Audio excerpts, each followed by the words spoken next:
Bom, então agora vamos entrar no nosso tema, né, do nosso encontro aqui, sobre Jesus e os extraterrestres.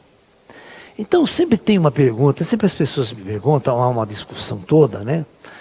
A pergunta é, professor, Jesus era um extraterrestre? Né? Muito bem. Tem um cidadão brasileiro, não é brasileiro, não, desculpe, ele é peruano.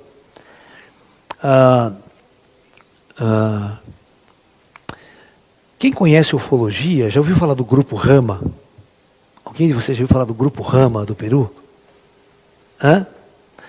Então, a história é mais ou menos assim, na década de 60, não, na década de 80, né, tinha um grupo no Peru de jovens, 17, 18, 20 anos, passava era filho de um ufólogo lá, e eles montaram o grupo juvenil de ufologia, sabe? E eles gostavam de estudar ufologia, às vezes fazer vigília no campo, sabe?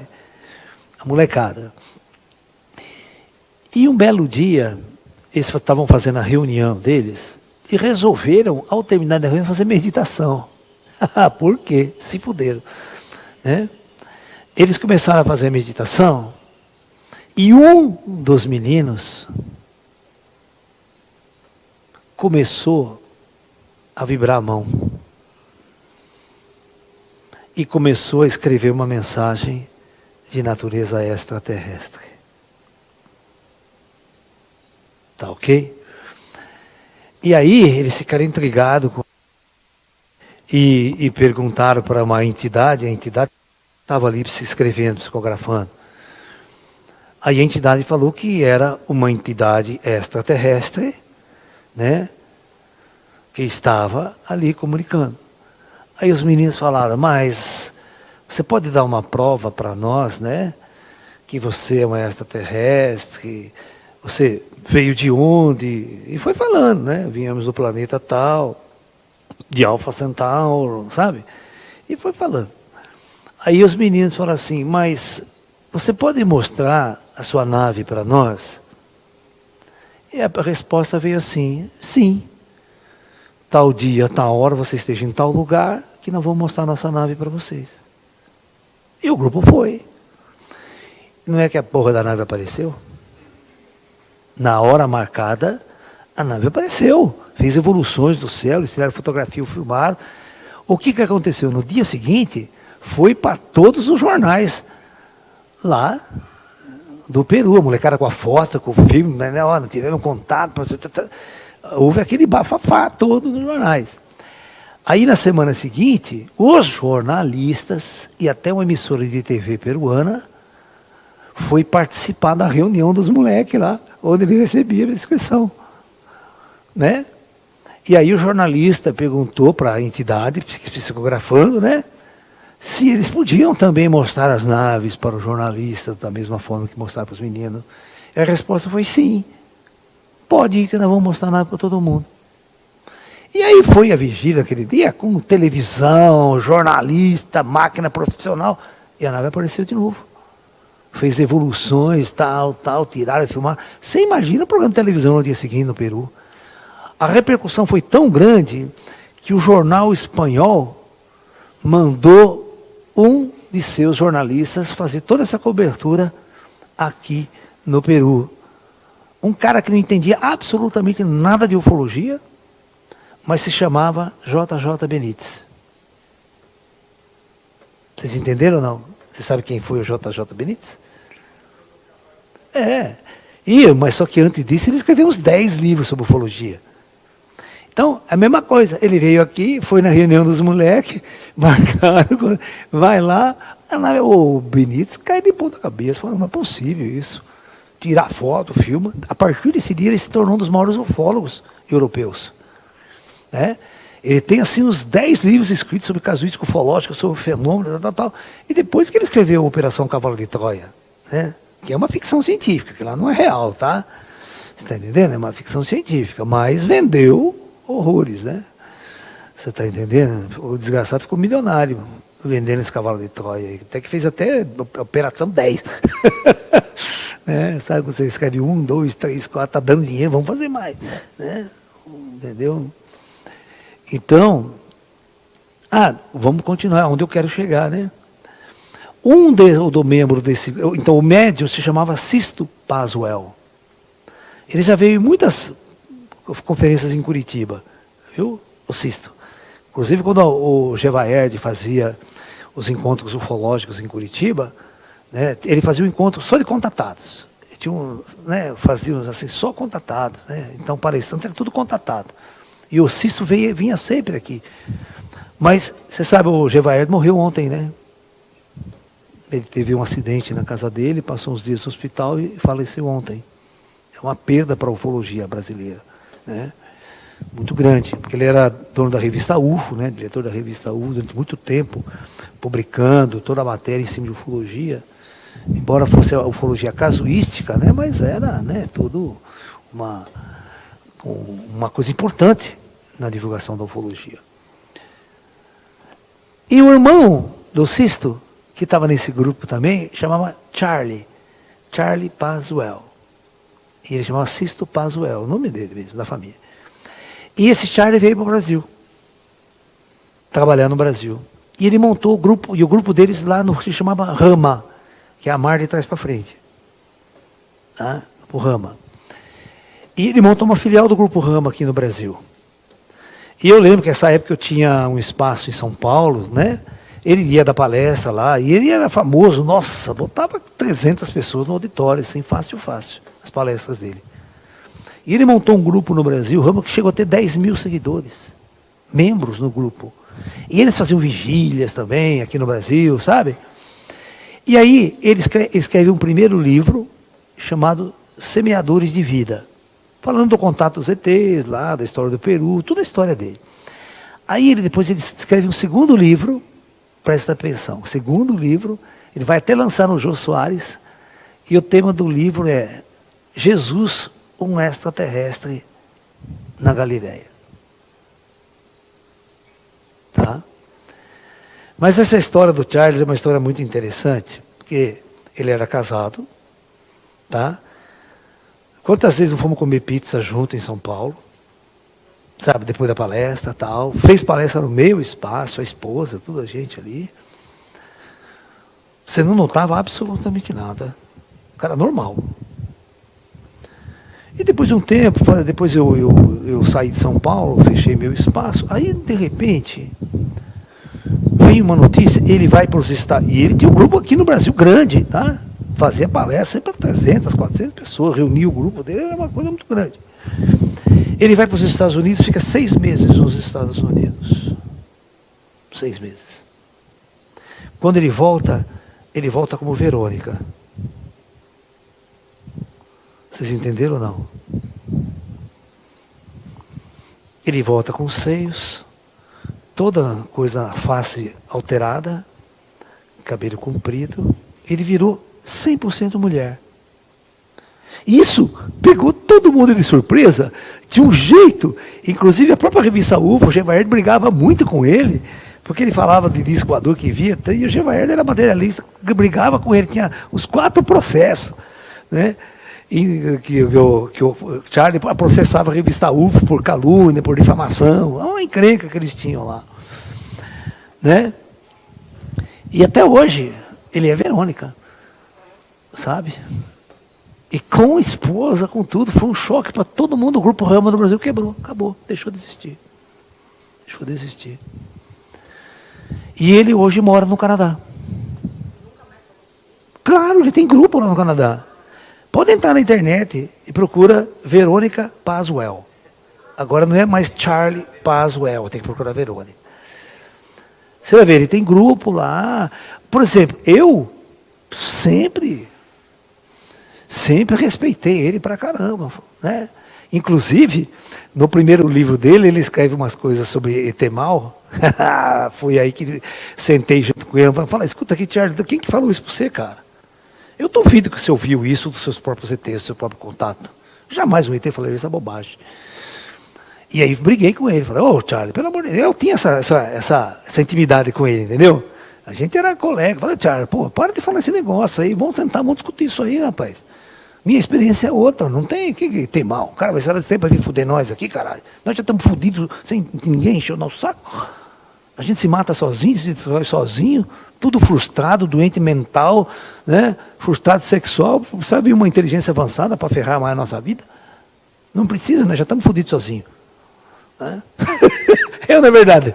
Pensa bem a lógica, cara. Não tem lógica. O que um ser vai avançado vai querer, né? Vim aqui, agora eu vou fazer mais mal para vocês. Eu quero ver vocês fuder vocês. Tenho um prazer em fazer isso. Ele chega com a nave dele aqui, viu que já chegaram antes. Alguém chegou antes. Não tem lógica, isso é uma bobagem total, uma má interpretação das coisas. As pessoas vivem na mente dual, né? Essa filosofia primitiva que é a dualidade, do bem e do mal, céu e inferno, né? Demônio, satanás, né? Tudo uma invenção da Igreja Católica. E da mente dual da filosofia grega.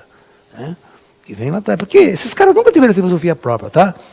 Todas as bases filosóficas do mundo antigo, no ocidental, é grega. Eles pensam o grego. Né? Herodes, a Bíblia, os judeus, nunca tiveram uma filosofia própria. É tudo copiado dos judeus. Eles não tinham um grande pensador. Pega a filosofia judaica, se tem grandes pensadores lá atrás. Nunca teve. Agora, Sócrates, Platão, Euclides, matemática, Euclides, toda que a arquitetura da antiga é grega, pô. Os romanos copiavam a arquitetura grega, Herodes copiava a arquitetura grega. Era greco-romana que o pessoal fala, né? Mas era uma mistura. Entendeu? Mas o grande centro de pensamento filosófico sempre foi a Grécia. Para a antiguidade europeia ali. Agora não afetava a China, né? Não afetava a Índia, era outro mundo. Né? Lá você vê que a Índia, a gente tem pensadores diferentes. Muitos pensadores, né? Muitos formadores de opinião. Né? Tem os Vedas tudo na Índia, né? Então é uma coisa assim. Então, a questão é, a pergunta, Jesus era um extraterrestre encarnado entre nós? Né? Professor, é possível que eles fizeram uma inseminação artificial em Maria, sem que houvesse uma relação sexual, e o gene do José, porque, vamos supor, se um espírito muito avançado vai encarnar, será que o corpo gerado não tem que ser modificado? Para adaptar essa vibração alta, esse ser diferente? Então, é claro que é possível. Você ter tudo é possível. Isso aí é uma operação simples para eles. Né? Criar uma matriz genética, né? Pronta, fecundada, é só enfiar na Maria. Nem ser óvulo da Maria. Entendeu? É possível? Claro que a gente faz isso hoje. Se a gente faz isso hoje, por que você não pode fazer? É? Então, essa é uma versão possível também. Por isso que tem toda essa história da virgindade da Maria, essa virgindade da Maria, né? A encrenca que não deve dar na marcenaria lá do José, né? Não nasceu com a sua cara, José, olha. Então, abre o olho. Foi traído por Deus. Espírito Santo pegou ela, né? Pegou a Maria e fez Jesus.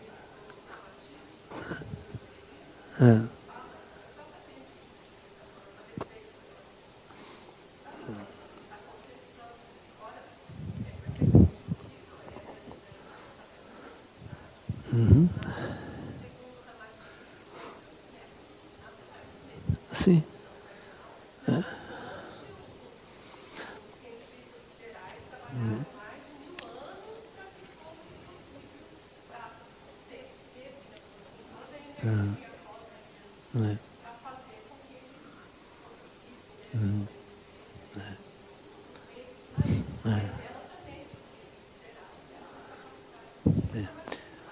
Todo projeto, por exemplo, o Jesus, você tem que entender Jesus como um projeto do alto. Certo? Então, essa é uma preparação antiga. Às vezes os caras calculam, olha, nós precisamos mandar um avatar para resgatar os resgatáveis. Para dar luz naquelas trevas profundas que é isso aqui. Alguém tem que dar uma luz. Então isso tem que ser um projeto. A mesma coisa que Chico Xavier, esses caras vieram no Brasil para dar uma luz. Sabe? Porque senão a gente estava na mão da filosofia marxista e da religião católica até hoje. Sabe? Entendeu? Dos ateus e da Igreja Católica, que você chega lá, vai na missa hoje, até hoje eles estão 2000 anos atrasados. Né?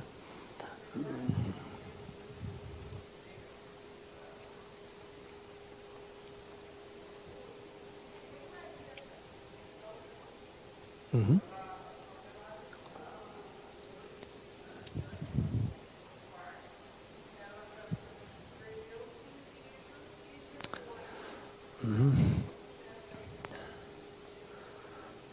Uma intervenção.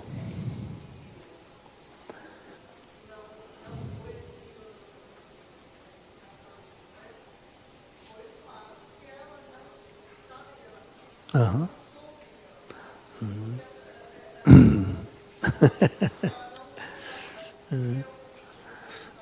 Deram uma anestesia nela, né? Deram um sossega-leão, ela ficou tranquila e o fato foi executado. Né?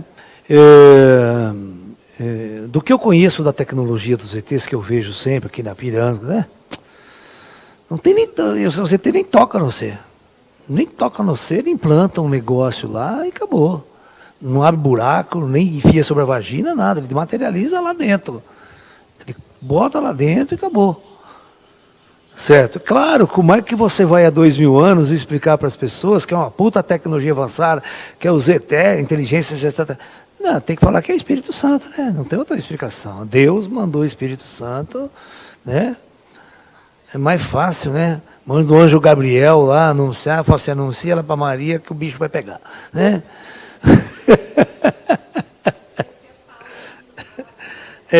Não, é a hora mística, porque quem não conhece a verdade, mistifica. Né? É simples assim. Né?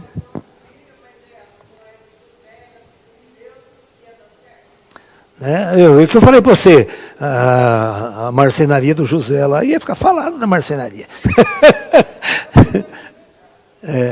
Então teve, Jesus teve irmãos. Teve. Então, é toda uma ideia, né, desse simbolismo que relação sexual é um pecado, é coisa horrível. Gente. Isso é uma questão cultural, totalmente cultural. Né? Totalmente. Quando casou com a mulher, não vai comer a mulher dele? Claro que vai. Então, é problema, né? Por exemplo, quando José, você acha que na noite de núpcias o José não mandou ver a Maria? Ele não nasceu com ela virgem. Então é um erro histórico. Ela não era virgem coisíssima nenhuma. Né? Porque ele casou com a Maria de muito tempo depois que teve a concepção. Ele já era casado com a Maria. Então, usa o cérebro.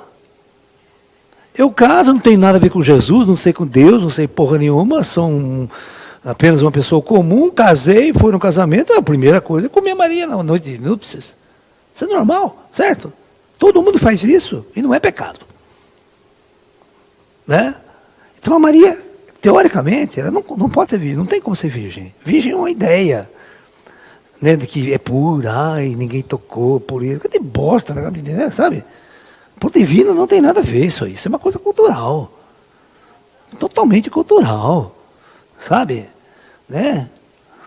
E outra, as pessoas ficam até hoje chamando a Maria de virgem. Porra, ela teve filhos, morreu, viveu com Zé 20 anos, nunca comeu a Maria, porra. Falando essa linguagem chula. É claro, né? A gente tem que entender que todo mundo é humano, pô. Seres normais, você quer transformar algo que não é. Né? Porque o cristianismo, ele vê a sexualidade como uma das coisas mais pecaminosas e horríveis, né? Você está entendendo? Então isso é complicado, complica muito. Então, bom, nós podemos olhar por vários ângulos. Quer ver? Outro ângulo que a gente pode olhar é o seguinte. Antes de perguntar se Jesus era um extraterrestre, você deve fazer a pergunta, e eu? O que eu sou? De onde eu vim? Meu espírito. Não esse corpo. Até esse corpo é um implante extraterrestre aqui na Terra, sabia? Este corpo jamais aconteceria por evolução natural. E primeira coisa, não existe evolução natural. Isso é uma bobagem da ciência. É um desconhecimento da ciência da espiritualidade. Isso aqui são projetos de engenharia sideral muito avançado. Isso aqui é um Android. Deixa eu explicar o que é esse corpo aqui. Este corpo é um projeto de inteligências avançadas, é o alto nível na produção de robôs. Né? O robô é a primeira fase na evolução da tecnologia de inteligência artificial. A mais avançada é construir um robô biológico. Tá? Um robô 100% biológico e muito interessante, autorreplicante. Ou seja, você não precisa uma indústria para fabricar o robô. Hã? Solta ele, dá comida para ele, que ele se auto-replica. Hã? Praticamente, é. Então, olha que interessante você pensar assim. Então, este Android, este corpo, esse robô, ele foi projetado primeiro para comer. Ele tem que comer. Certo? E ele tem que saber, pelo cheiro, o que é gostoso, o que é bom e que vai fazer bem para ele. Você vê que as coisas que são ruins, fede, ele não come. Ninguém vai comer bosta.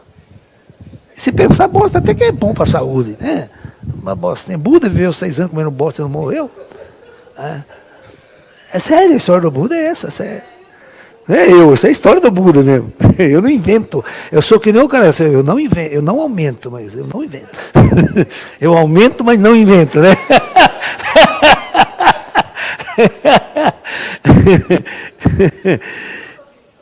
Né, do Jesus. Do Buda, eu sabe, pô, sofrimento do cacete. Isso é burrice, é tudo ignorância. A ignorância leva você aos extremos e ao sofrimento. Né? Onde eu estava mesmo? Onde eu estava? Dos Android, do robô. Então, você tem que entender que a primeira coisa no projeto é ele comer, porque tem que ter combustível, né? Para funcionar. E o segundo, mais importante, é a programação dessa inteligência artificial de autorreprodução. Então, comer tem que ser gostoso. Agora, reprodução tem que ser gostoso também. Né? Tem que dar prazer, aquela coisa. Senão ninguém vai se doer pra caralho. Estava extinto esse planeta. Né? Isso faz parte do Android. Aí o espírito chega, ele vem lá das estrelas, tá? Extraterrestre, ele chega aqui, tem que encarnar. O espírito não é macho nem fêmea. Ele é um espírito. Porque lá em cima ninguém transa para nascer espiritinho, tá? Então não é assim que funciona lá em cima. Né? Ele olha, fala, tem 2 sexos aqui, macho e fêmea, que é uma questão da reprodução. Então, aonde ele entrar, para ele? Então eu quero que vocês entendam que todas as paixões, todas as atrações sexuais, toda essa junção, casamento, não faz parte do espírito. Isso é a satisfação da programação básica do Android. E é aí que a gente vai ter a experiência e vai se ferrar. Porque todo relacionamento afetivo, sexual, leva o indivíduo a uma puta conflito, briga, ego, poder, competição, agradar a fêmea, todas essas coisas, né? A piada diz, né? Que mulher é que nem piscina. Quem tem piscina em casa sabe. Dá um puta de um trabalho para limpar, gasta dinheiro para por pouco tempo que você passa dentro dela. Né? Tá lascado, né? Trabalho duplo. Isso é piada, é uma piada, tá? Não é, eu não sou, como é que fala? Machista, né? Homofóbico. Oi?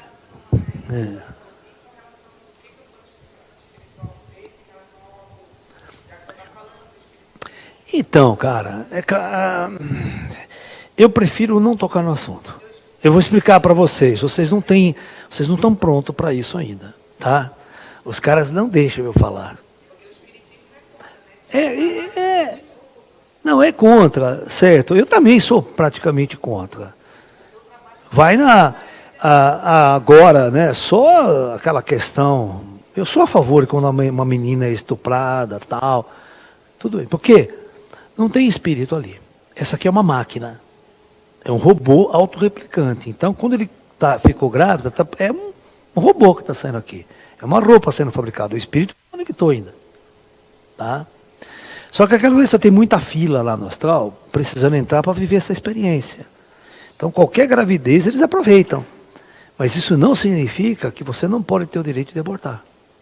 Mas abota bem no começo. Uma semana, 2 meses. Não, não é nem isso. Manda o espírito pastar. Às vezes o problema está exatamente, você vai traumatizar uma alma aqui também. Tinha uma menina de 15 anos estuprada por um bandido, um filho da puta.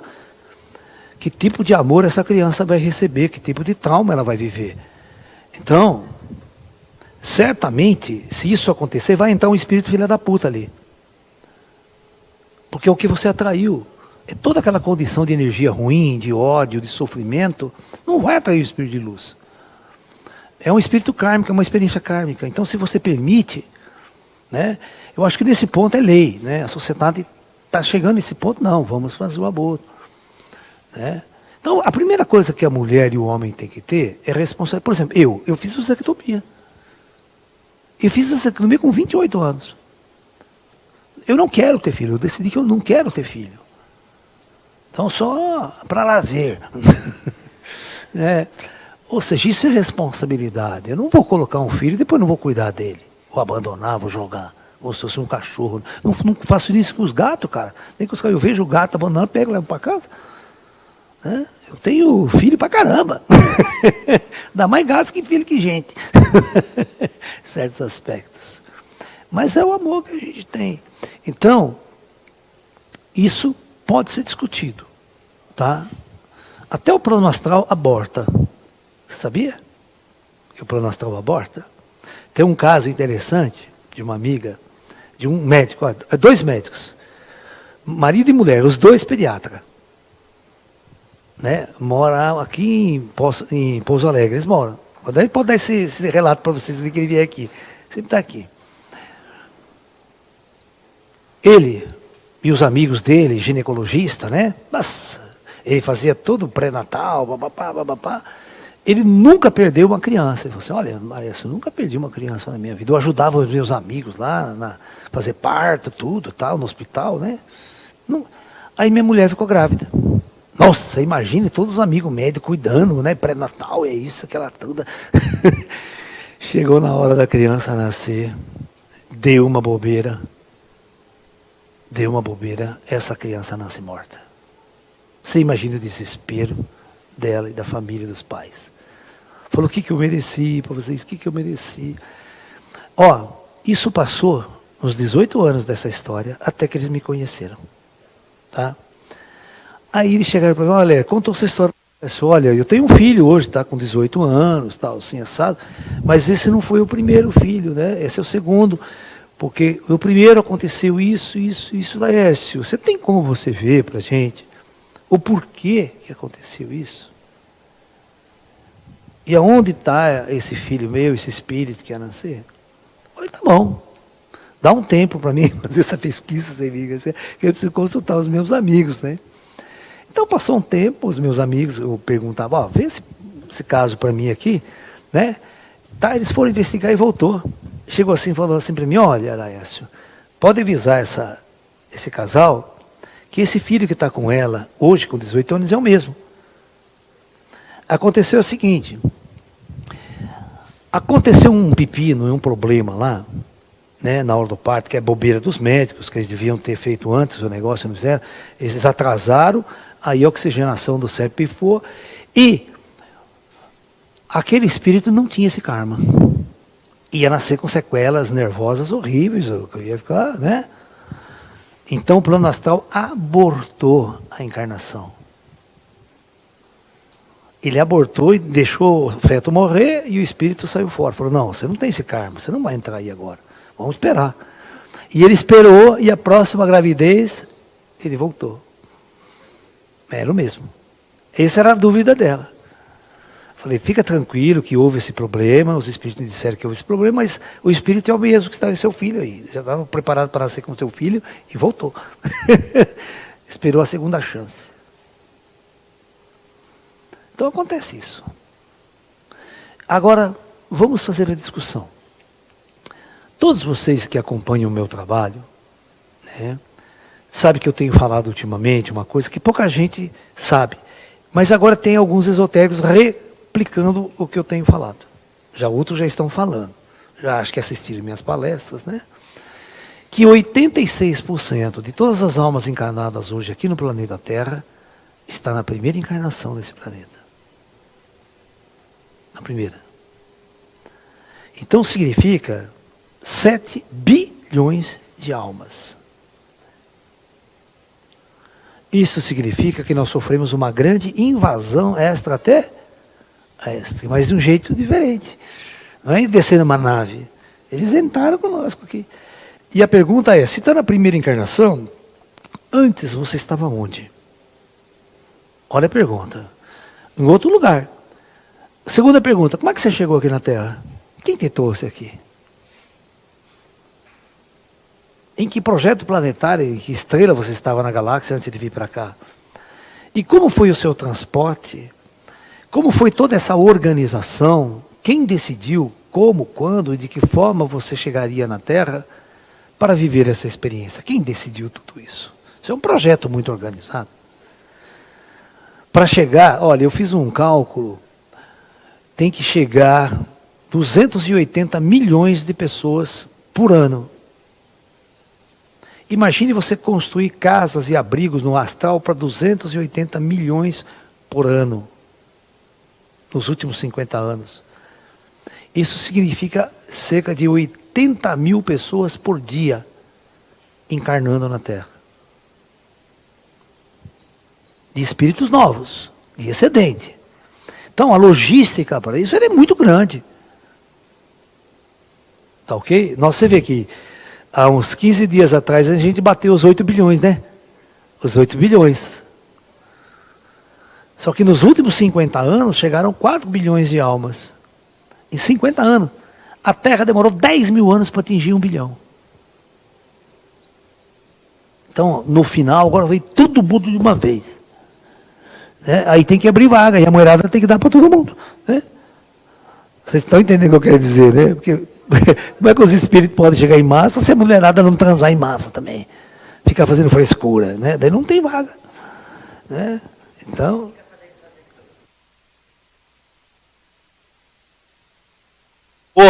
eu sou totalmente a favor de baixar a população da Terra. Eu estou daquele outro lado. Enquanto a boiada está em uma direção, eu estou indo em outra. Porra, tem um puta controle na China. Se você tiver 2 filhos, vai preso. Já corta o teu saco no dia seguinte, já. Para não ter esse problema. É uma população que não tem controle. Né? Então a pergunta é, quem sou eu, né? Antes de você perguntar se Jesus é ou não é extraterrestre, pergunta quem é você? De onde você veio? Né? E a pergunta mais inteligente é, quando você está fora da matéria, como você vê o mundo e como você vê a vida? Né? Você está lá, você fala, eu decidi vir, decidi me inscrever aqui, vim para cá, fiquei uns 10 anos me adaptando com a energia solar, para depois eu me encarnar na Terra.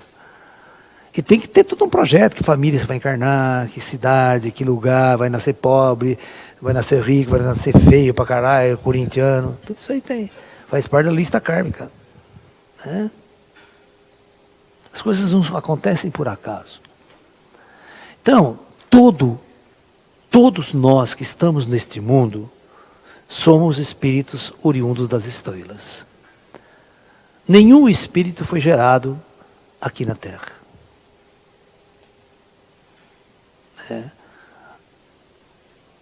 Esses dias eu estava assistindo um podcast com o Jorge Vercílio. Sabe o cantor Jorge Vercílio? Ele gosta pra caramba de ufologia e ele assiste minhas palestras. Ele falou exatamente isso. Ah, quer ver um extraterrestre? É só olhar no espelho. Olha no espelho e pergunta quem está aí dentro. Eu sempre falo isso nas minhas palestras, né? Você quer ver um extraterrestre mesmo de verdade? Olha para o espelho. E pergunta quem está aí. Quem é você? De onde você veio? O que você está fazendo aqui na Terra? Quem te trouxe aqui? Todos vocês já andaram de disco voador, já andaram de naves sofisticadas, antes de vir para a Terra, para chegar até aqui. E aí está numa amnésia profunda, porque, ai, cadê o disco voador? Ai, não acredito nessa porra. Disco voador. Se não acredita, é ótimo. Você quer ver, sabe que é a coisa mais engraçada? Deixa eu contar para você, minha experiência isso. O que é a experiência de um médium? Como é que a coisa funciona? 1982, Congresso Internacional de Brasília, James Hurtak, aquele Alan Hynek, que escreveu o Livro Azul, tem aquele filme dele na internet, né, na History Channel, né, Projeto Blue Book, né, Livro Azul. Todas as pessoas, os ufólogos brasileiros, Gevaer, tudo lá, todo mundo lá. Primeira abertura do Congresso, uma sexta-feira, todos os congressistas lá. E a discussão se tem ET, se não tem ET, disco voador, naquela época era assim. E a gente vendo todos os greyzinhos andando no palco, vendo aqueles espíritos humanos, a gente vendo aquele de 2,5 metros de altura, reptiliano, tudo andando ali no palco. E os cegos de nascença. Não tem discussão, que você vai discutir como. Né? Eu tenho uma história que eu conto, presta atenção nessa história, isso é muito interessante. Foi em 1987, 88, por aí, me convidaram, né, para falar sobre física e espiritualidade. E tinha professor de filosofia da Unicamp, doutores em física, filósofos da Unicamp, né? Você vê, esse cara aí, que está famoso hoje, é filósofo da Unicamp, né? Da história, como é que chama ele? O Karnal. Hã? Esse pessoal todo. E ele é ateu. O Karnal já fala para todo mundo que é ateu. Bom, lá vou eu discutir ufologia, vida extraterrestre, espírito. Conhece esses caras. Eu falei, estou fodido, né? E eles falando, começaram dando as introduções, não, porque eu sou ateu, porque eu acredito, tá, eu fui o último da fila. Aí o coordenador da mesa, e o senhor professor, que além de ser físico, é médium, o que o senhor tem para nos dizer sobre esse tema? Eu falei, senhor, eu vou contar uma história interessante para vocês, tá? Vou contar uma história interessante, né? Vou contar a história de um cego de nascença, né? Que desde criança foi para as escolas, aprendeu a ler e a escrever, braille, né, tal. Aprendeu matemática, aprendeu ciências. E aí, dentro da classe, a professora, já no primário dele, no começo dos seus estudos, fala para ele sobre a existência da Lua. E ele então questionava a professora, mas professora, como pode existir um objeto gigante, do jeito que a senhora está falando, brilhante lá no céu, e não cai? A professora já meia burra também, não sabe nem explicar para o coitado porque que não cai, né? Isso, Isaac Newton teve um problema muito sério para resolver esse problema. Por que a Lua não cai? Tá? E os objetos caem na Terra, né? Então, era praticamente impossível demonstrar para aquele cego de nascença que a Lua existia. Sendo que para todos nós de boa visão, a coisa mais óbvia é a Lua. Porque o cego precisa tocar nas coisas, né? Precisa sentir, interagir de um outro jeito que nós interagimos. Vir para crer, né? Aí, esse cego de nascença, tá? Ele termina o colégio, faz cursinho, porque eu falava, eu como professor de cursinho já dei aula para cegos. Dei aula para cegos, né? Quando eu era professor de cursinho no ângulo, tinha vários cegos fazendo cursinho para entrar na faculdade. Inclusive um entrou em fisioterapia e tal. Era muito meu amigo, foi até treinar Kung Fu, Tai Chi comigo, cego.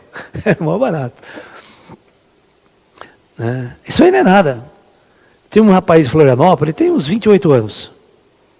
Ele pegava o avião em Floripa sozinho, descia aqui em Campinas, pegava o ônibus, vinha para Limeira, né?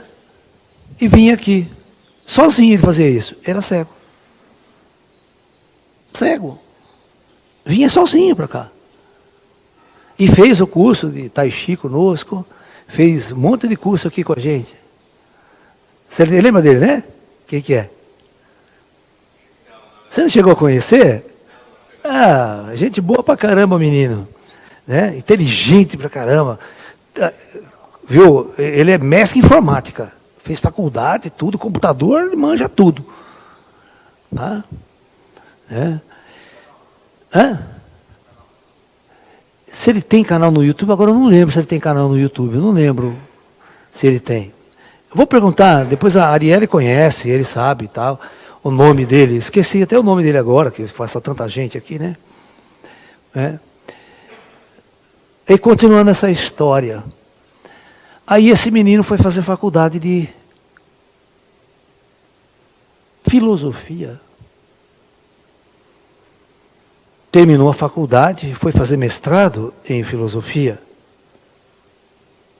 E ainda questionava com profundidade a todos sobre a existência da Lua. Aí ele fez doutorado, tá? Fez pós-doutorado no exterior, em Berkeley, em Cambridge, essas coisas todas, esses nomes bonitos pra caralho, né? Só que no fim de tudo, ele continuava cego. É assim, eu falei, é assim que eu vejo vocês diante de mim. Vocês são tudo cegos de nascença para mim, e eu sou um médium que tem um olho que vê a lua que vocês não conseguem ver. E eu não consigo trazer a lua para demonstrar para vocês que ela existe. Essa é a minha dificuldade. Ó, ferrei, todo mundo ficou olhando com a cara torta para mim, com a cara de balsa. Se você trouxer o Chico Xavier, trouxer o Divaldo aqui, vai acontecer a mesma coisa. Ele está vendo e vocês não. Se o Espírito não quiser demonstrar a presença dele ali, vocês vão continuar cegos. Da mesma forma que a Lua não quer provar para o cego que ela está lá.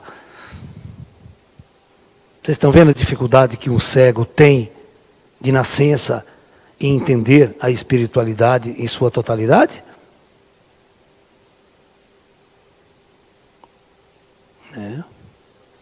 É aquele discurso, lembra do filme do Divaldo? O padre enchia o saco dele e a mãe sua mãe, tem uma mulher aqui na minha frente falando que é sua mãe. Ô padre, mas como? Minha mãe. O padre, um cego de nascença, certo? Mas como minha mãe? Descreve como é que ela... Não, ela é assim, eu falei, puta que pariu, é minha mãe mesmo. E agora fodeu. Ou seja, essa é a diferença de quem está vendo, que tem um olho, na terra de cego é rei. Sabe aquela história? Tá? E todos os doutores, com todos os títulos, ainda continuam cegos. Entendeu? Então, essa é a minha dificuldade. A minha dificuldade é os meus amiguinhos estarem andando aqui do meu lado, falando comigo, e eu não consegui fazer com que vocês percebam isso. Isso para mim é muito triste. É angustiante. Eu fico num mundo solitário, eu vivo num mundo só meu. Antigamente eu tinha outros médiums que a gente compartilhava, que via a mesma coisa. A coisa mais engraçada foi o dia que eu fui visitar o Big Bing, né? Entrei na casa dele, os ETs começaram a chegar, não, Laércio, aí chegou o seu amigo aqui, olha lá, chegou outro, e chegava mesmo, e aí estava em família ali, porque nós todos tínhamos uma boa visão. Então, não tem o que discutir. Eu não preciso provar mais nada para ninguém quando ela está vendo. Você está entendendo? Não preciso provar nada para ninguém se o cara não é cego. Mas é muito difícil provar para um cego de nascença que a luz existe. E a dificuldade que eu tenho de provar para vocês que espírito existe e que ET existe na forma espiritual. Então, se nós mudarmos esse paradigma da ciência que está aí, que a ciência ela é uma intelectualmente burra, né?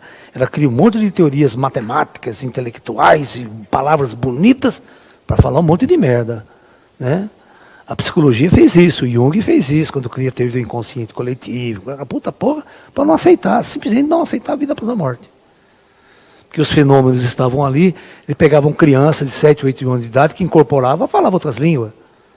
Vai explicar a psicologia. Como que ela explica esse fenômeno? Aí ela tem que inventar uma puta teoria do cacete, né? Que é o inconsciente coletivo, a pessoa morre, fica lá a personalidade no limbo. Parece coisa de cristão, né? É muito mais complicado que a realidade, que é se aceitar a realidade. Tem um vídeo do Divaldo, muito interessante, que ele conta um caso, que eu preciso passar para vocês. Quando uma psicóloga materialista, junto com seu marido, psiquiatra, professor universitário, também ateu e materialista, vai visitá-lo porque o seu filho morreu. Aí você vai ver a rasteira que o Divaldo dá nesses dois. É aquela velha história. Diante de um bom vidente de olhos abertos, todo cego cai em abismo.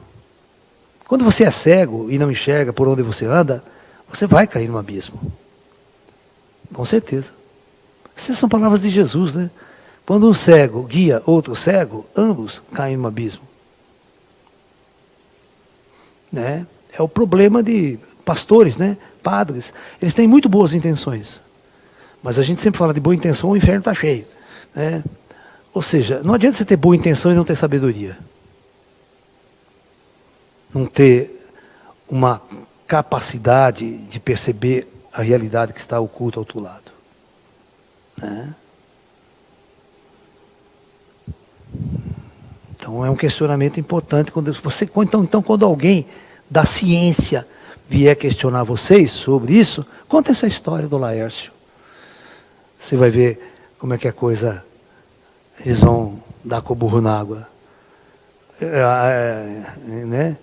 Eu falei, é claro que você tem que ser ateu, você tem que ser ateu. Eu admito que você seja ateu. Né? Tem que ser, porque você não vê. Né? Então, isso se chama fé. Você intui, né? Então é aquela coisa forte. Jesus dizia isso também, né? Felizes são aqueles que creem sem ver. Né? Porque a sua inteligência leva a compreender que a realidade é muito maior do que a gente pode perceber. Isso é ciência também, né? Que tem o taoísta tem uma frase, Lao Tzu, no livro do Tao Te Ching, tem um texto assim: casas são feitas com paredes e janelas e portas. Mas é somente o vazio na porta e na janela que dá utilidade à casa, senão você não vai entrar, né?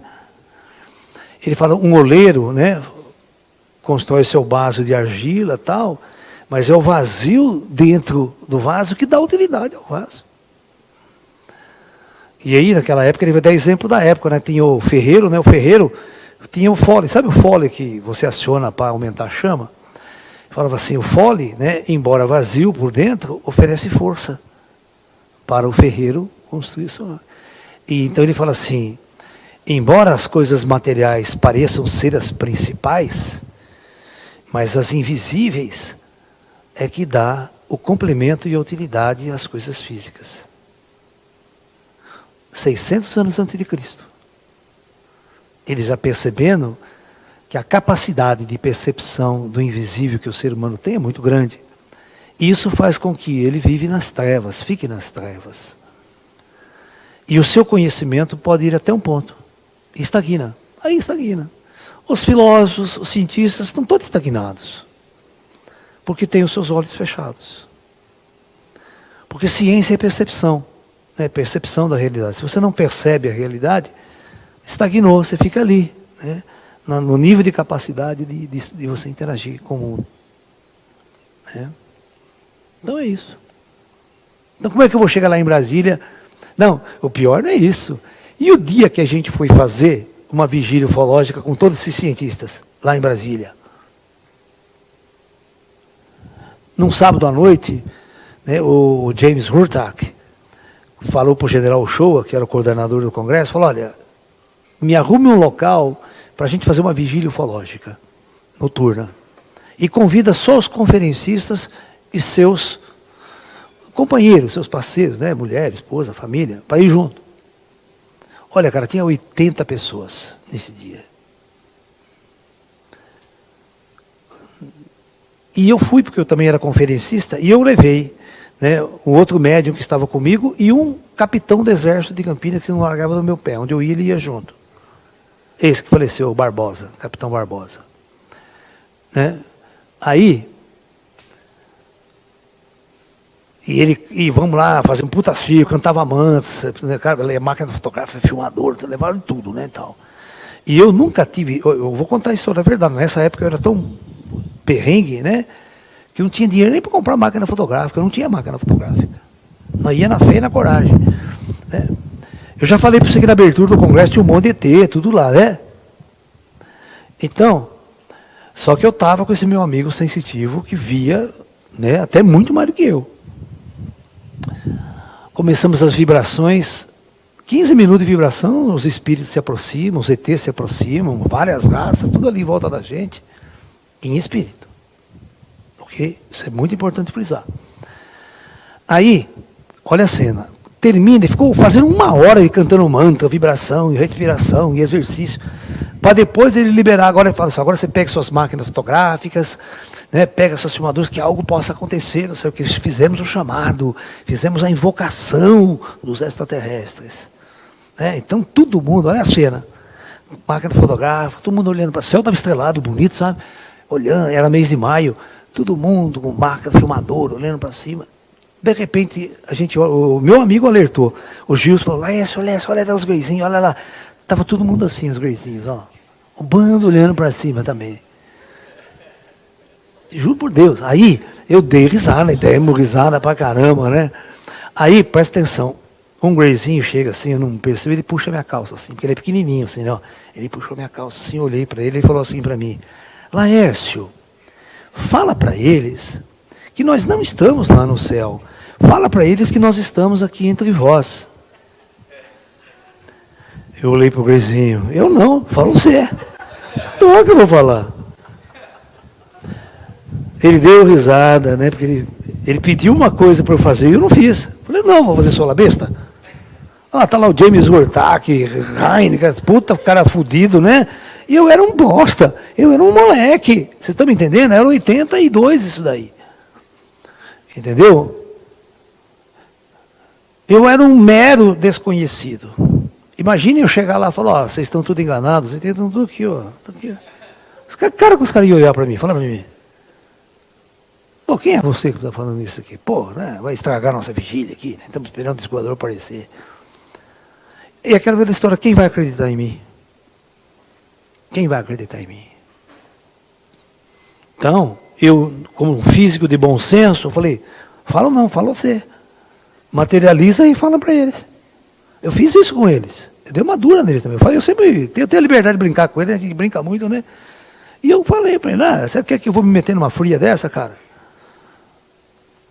Né? Aqui na Terra a gente tem que ter muita tato para lidar com as pessoas. Você é queimado, não tem... é por isso que o Gevaerd não gosta de mim até hoje. Acho que agora depois de morto ele vai ter umas aulas lá em cima. Porque exatamente, porque eu, em algumas palestras eu falava sobre isso mais abertamente. Eu nunca briguei com o Gevaerd, nunca discuti com ele pessoalmente, mas ele não gostava da minha posição espiritualista na coisa. Sabe? Então ficou essa coisa, né? Não, sou porra nenhuma. Nenhuma luz no céu piscou. Nenhuma luz no céu piscou. É verdade. Infelizmente, é aquela velha história, né? As coisas estão na cara de todo mundo e ninguém enxerga. O cego de nascença é um problema estudando ufologia, estudando espiritualidade. Estuda na ciência também, porque não vai aprender porra nenhuma, né? Vai fazer um monte de equação e que não leva a nada. Então, quando a gente vai discutir se Jesus era um extraterrestre, né, é óbvio que ele era, assim como eu, você e todos nós somos. Ninguém é desse mundo.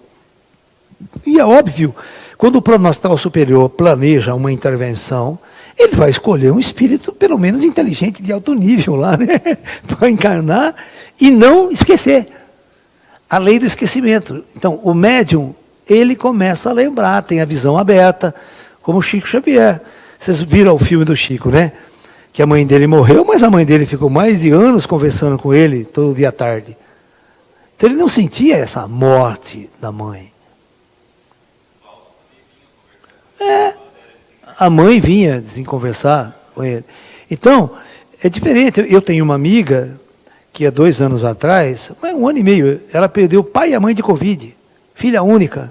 Você imagina, e a menina não tinha religiosidade nenhuma, nenhuma espiritualidade. Imagina o... E até hoje está difícil eu botar ela na linha. É muito difícil, porque ela é muito fechada, bloqueou, chamo ela para vir aqui, ela não vem. Né? Ou tem medo, bloqueia as coisas, não está pronta para essa abertura da espiritualidade. Sofreu tanto e não procura ajuda nesse aspecto. Eu já trouxe ela aqui, já trouxe o pai dela e a mãe dela para conversar com ela, tal, sabe? Dá um dó dela, dá um dó, que tem dia que ela entra num parafuso, ela manda, chega assim, 10 horas da noite, ela manda uma mensagem, socorro, socorro, fala para minha mãe vir aqui. Olha só, cada um chorando, fala para minha mãe vir aqui, que a mãe dela era tudo para ela. Era a única pessoa que ela confiava, sabe? E perder assim, bestamente, de uma hora para outra. Né? Então, você vê o sofrimento da pessoa, e cega, é muito difícil, cara. É muito difícil, dói o coração, dói. Nós temos a nossa amiga lá, né? Que hoje ela não veio, ela é aqui de Paulínia, a Laís. A Laís, ela fez um curso nosso que nós temos aqui de projeção astral. Né? Uma moça jovem, não sei nem quantos anos ela tem. Uns 30 e poucos anos, né? Uma pessoa que é um doce, extremamente amorosa, né? Inclusive ela foi para Itajaí com a gente, ela estava lá em Itajaí com a gente. Viu? Ela estava lá em Itajaí com a gente, ela foi com a gente para lá. Estava lá na palestra, uma ruiva. Lembra? Então, ela chega aqui, no primeiro dia do curso, e fala assim para mim, Laércio, você me ajuda? Eu falei, nossa, o que aconteceu? Eu perdi meu filho de 18 anos faz 3 semanas. Filho único. De leucemia, de câncer. Você imagina o que é para a mãe, né? 3 semanas. Eu falei, olha, Laís, eu vou tentar pesquisar, tá? Então, como aqui está sempre cheio de espíritos, amigos, né? Então eu pedi para um deles, olha, verifica para mim, né? Onde está esse menino, como que ele está, se ele está bem e tal. Então nesse dia, passou um tempo, os espíritos vieram e falaram, olha, Laércio, ele está se recobrando ainda, mas está bem. Porque ele tem uma consciência muito boa, ele já sabia que ia partir cedo, então ele estava se preparando para isso, né? E ele cumpriu um resgate dele, né, de ir embora cedo, e ele é um espírito muito elevado. Então eu passei as informações para a mãe, falei, ele está bem, viu? Ele está aceitando bem essa passagem, você fica tranquila que ele não está sofrendo não, que o sofrimento maior dele provavelmente é ver você triste, ver você passando por essa situação. Bom, passou. Aí não sei se foi no mês seguinte, não sei se vocês se lembram, que nós fomos para a reunião na pirâmide à noite, né? E os espíritos trouxeram o menino ali. Aí o menino incorporou em mim, ficou uns 20 minutos falando com a mãe. Foi uma experiência muito boa para ela, né? Para ela se recobrar, ter todo um feeling novo para enfrentar essa realidade. E eu não lembro de nada, né, da mensagem que foi dada, né? Mas eles ficaram muito felizes. Todo mundo chorava, o grupo inteiro que estava ali chorava. Estava ouvindo? Você estava? O Augusto estava? Você estava, não estava, Edil, não? Você não fez esse curso, né, de projeção. Então, mas foi muito legal, foi muito bonito. Consolou ela, assim, de uma maneira muito legal. Né? Aí ela chega toda vez, ai, meu filho não vem para dar mais mensagem para mim, né? Fala, olha, sinto muito, mas eu não tenho esse controle. Né? Às vezes eu não tenho nem controle, você já viu quando eu estou lá, ele entra em mim rápido assim e fala com vocês. O ET, às vezes o ET entra, né? Sem ele não pede nem permissão para mim jamais. Eu estou na casa, né? De sopetão.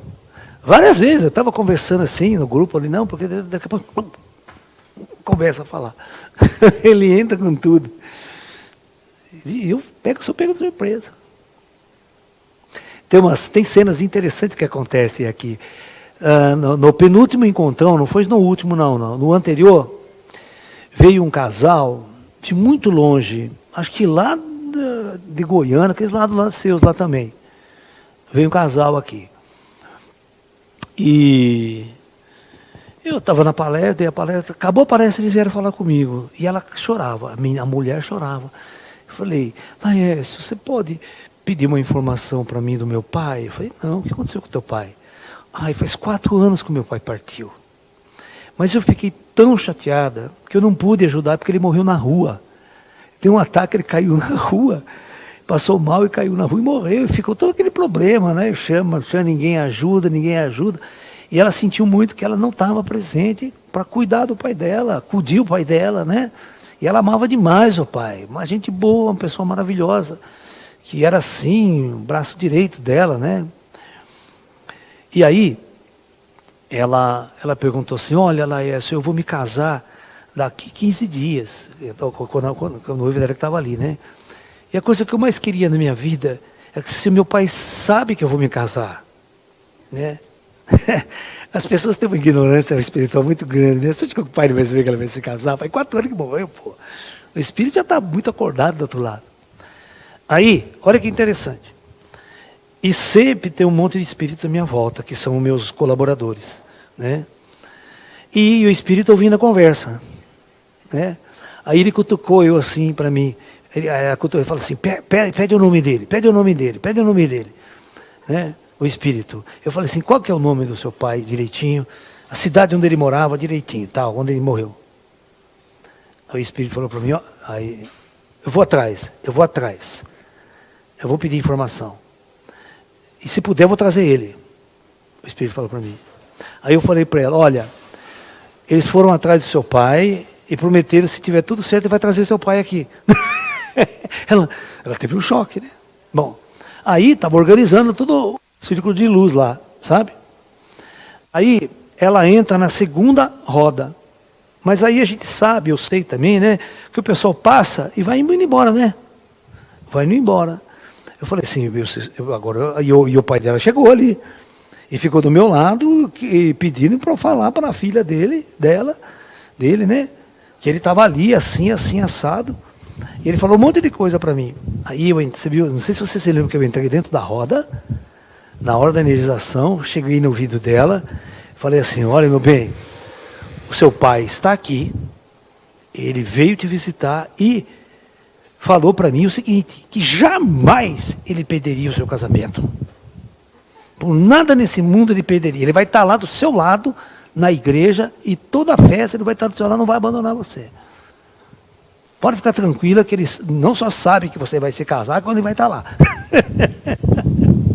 Olha que a menina saiu assim, porque para ela era tudo que ela precisava ouvir, né?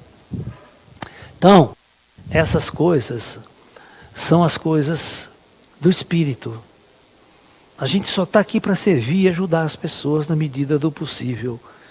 Mas eu não faço milagres, eu não faço. Quem faz são os espíritos. Eu só sou, como o próprio Chico Xavier dizia, sou apenas um carteiro. O carteiro que eu entrego cartas para as pessoas, né? Eu sou um carteiro. Eu que escrevo, em primeiro lugar, a carta não é minha. Eu só entrego para as pessoas. Né? Então, o meu papel é ser carteiro. Quem vem aqui sabe que eu sou um porteiro.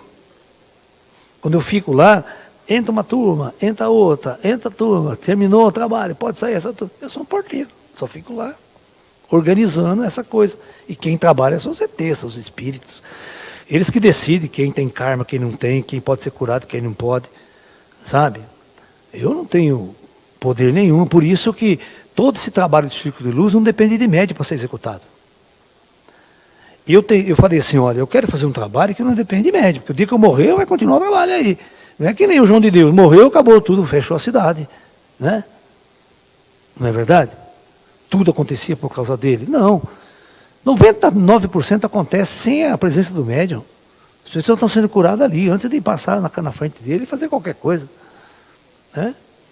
A gente sabe o que é para a igreja. Como você falou, a egrégora é maravilhosa, mas o cara é um chato.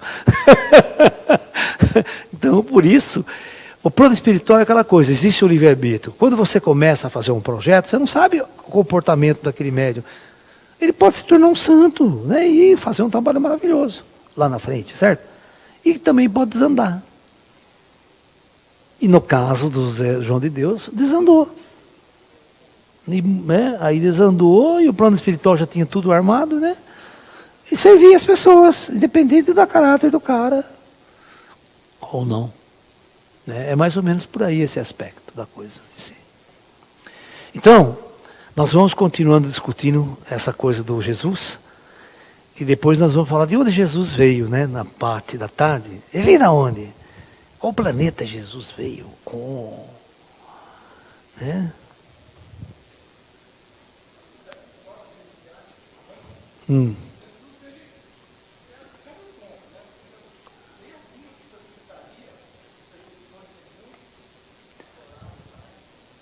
O quê? Escolas iniciáticas?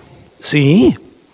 Toda a prática, mudança de alimentação, você vai ir para o vegetarianismo, muda a vibração pra caramba, a aura sua muda 100%. Se você for carnívoro, sua aura é esquisita, cinza, avermelhada. Sabe? O vegetariano tem uma completamente diferente, a aura. Isso favorece a abertura de chakras e de percepção. E práticas também. Tem uma yoga, sabe? Práticas meditativas. Né? Criar uma egrégora espiritual e você colocar para o plano espiritual que o seu desejo é crescer, evoluir, porque tem o livre-arbítrio, você tem que fazer a sua parte. Aí eles vão trabalhando até o momento que eles acham que você tem a capacidade de ter uma abertura, porque eles abrem para você. Aí vai lá com uma chavinha, esse parafuso já vira evidente da noite para o dia. Não é uma questão de um esforço, se eu não, sabe? Não, é um parafuso só que ele... Não, de jeito nenhum. Uma das questões que Buda sempre pregou, Buda pregou uma seguinte verdade dele. Ele falava assim, olha, para os discípulos dele, quando eu morrer, essa verdade você tem que passar para todo mundo. Eu era uma pessoa comum, uma pessoa igual a vocês, nas trevas, confuso, complicado, morava num palácio, vivia de um jeito. E eu me iluminei. Eu conquistei a iluminação. Então, se eu conquistei, qualquer um de vocês pode. Então, isso é uma questão de buscar, trabalhar, treinar, focar a sua vida, focar a sua energia, e a coisa vem. Tá? Não é à toa que um monte de seres andam do meu lado. Porque eu me entreguei. Eu larguei minha vida inteira para servir a luz, servir eles. Servir essa missão, esse trabalho. Né? E não me arrependo nem um pouco disso. Sou uma pessoa extremamente feliz nesse aspecto. Como realização pessoal, eu me considero uma das pessoas mais ricas desse mundo. Né? Nenhuma riqueza, aqueles sheiks do Catar lá, supera a riqueza que eu tenho. Né? Entendeu? Então eu vejo a coisa por aí. Né? Mas nem por isso eu me sento aqui num trono de ouro, tá? Como tem alguns aí que se julgam mestres, nossa, aquela pomposidade, tem que ter tapete vermelho para ele andar. Estou fora disso. O cara que realmente contata os espíritos e o plano astral, não entra nessa. É por isso que o Osho não era um médium. O Osho não tinha evidência. Ele era um puta de um sábio. Ele tinha uma sabedoria muito grande. Mas se ele tivesse uma evidência, ele seria muito mais parecido com o Sai Baba do que qualquer outra coisa. O Sai Baba era evidente. Yogananda, esse era evidente. Você vê pelo comportamento da pessoa, pela simplicidade com que ela se veste, como ela anda e como ela vive. Né? Não precisa comer um bife regado a ouro, né, de 6.000 o prato. Sabe, qual que é a necessidade disso? É triste, né, num país passando fome, você ostentar. Por exemplo, eu jamais andaria de Ferrari. Eu não tenho esse princípio dentro de mim. Eu não preciso disso. Não me faz a cabeça nem um pouco. Né? Mas cada um é cada um. Cada um vive o seu momento, vive a sua jornada e os seus valores. E a gente tem que respeitar o momento de cada um. Só isso. Beleza? Então vamos partir intervalo aí para o almoço. Ok? Namastê.